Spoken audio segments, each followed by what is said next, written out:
guys, Ellie here in the garden, and here I'm just waffling about all my plans for the day. I grabbed my staple gun and my string, and the plan is to string up some tomatoes. However, the microphones weren't working great today.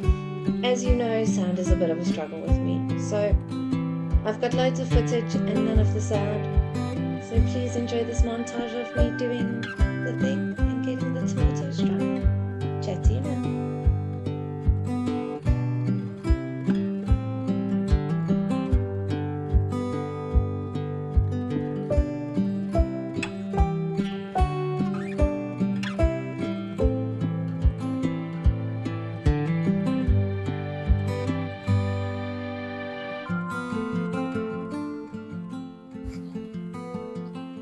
Next up, I'm just trimming back some of these larger bottom leaves from the zucchini, just so that they're not touching the ground. But before that, I need my gloves because these zucchini stalks are quite prickly, and I don't like being bitten.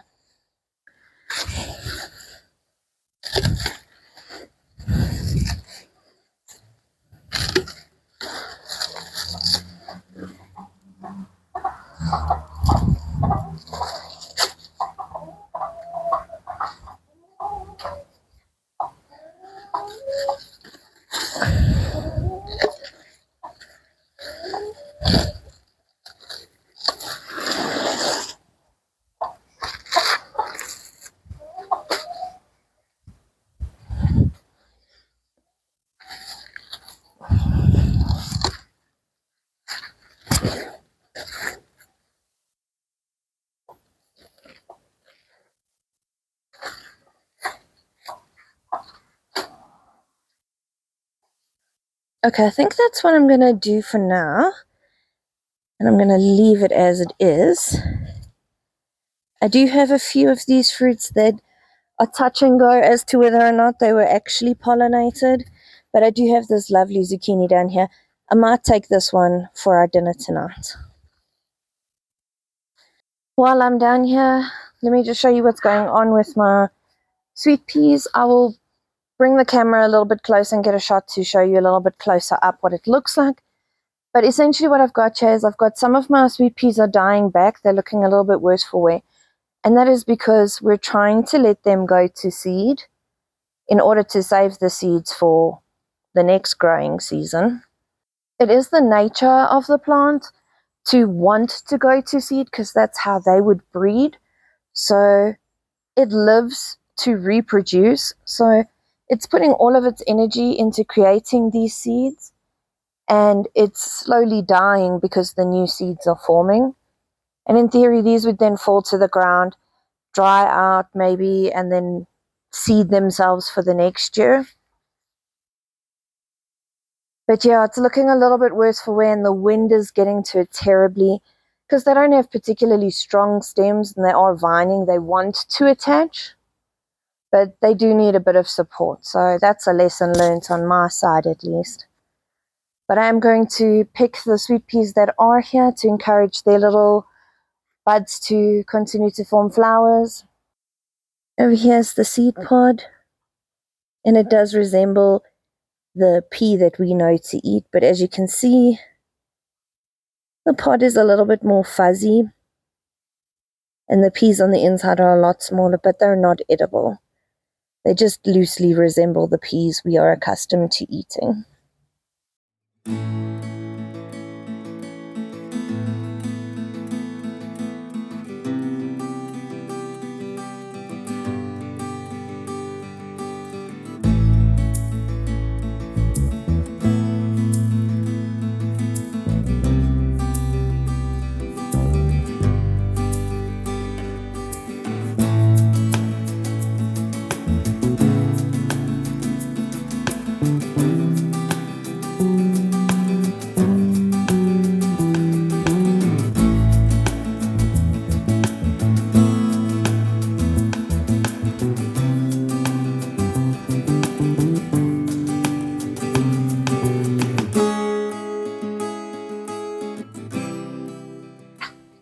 That's not too bad. It's quite a cute little bunch of sweet peas.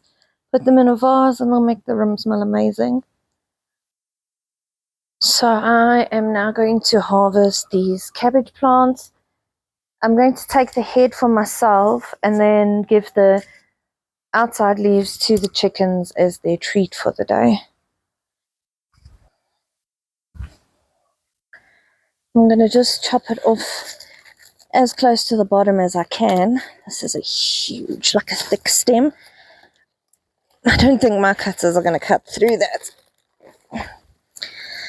No. Oh well, that'll do. It's out. And let's take this one too.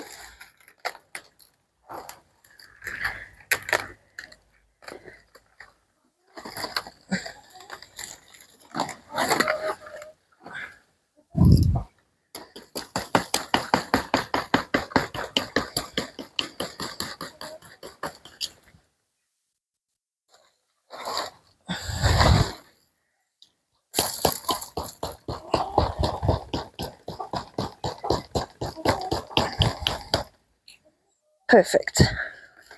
These don't even fit in the basket. Hey guys, so that's my harvest down there, but I do still have a little bit of work to do over here. I'm just going to pull off the slightly yellowy leaves on the eggplants, and then I'll show you what we got in our harvest. Our eggplants are growing, but they are growing very slowly, and some of these leaves just don't look so great. So I'm going to come around and pull these slightly yellowed leaves off in the hope that it can put its energy into the slightly healthier looking leaves and maybe bounce back a bit more. And while we're here, grab all my things so I can pack them away.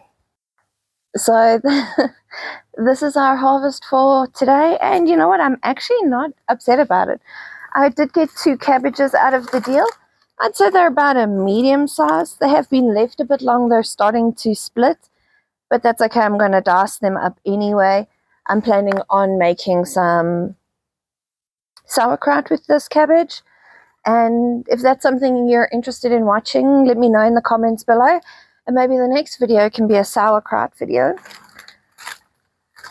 with the slightly smaller of the two. I think I'm just going to slice it and freeze it so that we've got a pre-cooked cabbage if we need one in a hurry.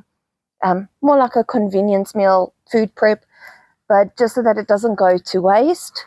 And then with our spinach, some of this will obviously be eaten fresh now. And who knows, maybe even some cream spinach. It does look like a lot, but if you've ever cooked spinach before, you know it sweats down to pretty much nothing. So we'll see how far it takes us, and we'll preserve what we can through freezing. So we'll cross that bridge when we get there. The only thing left to say is thanks for hanging out with me in the garden today. I hope you enjoyed yourself. I know I did.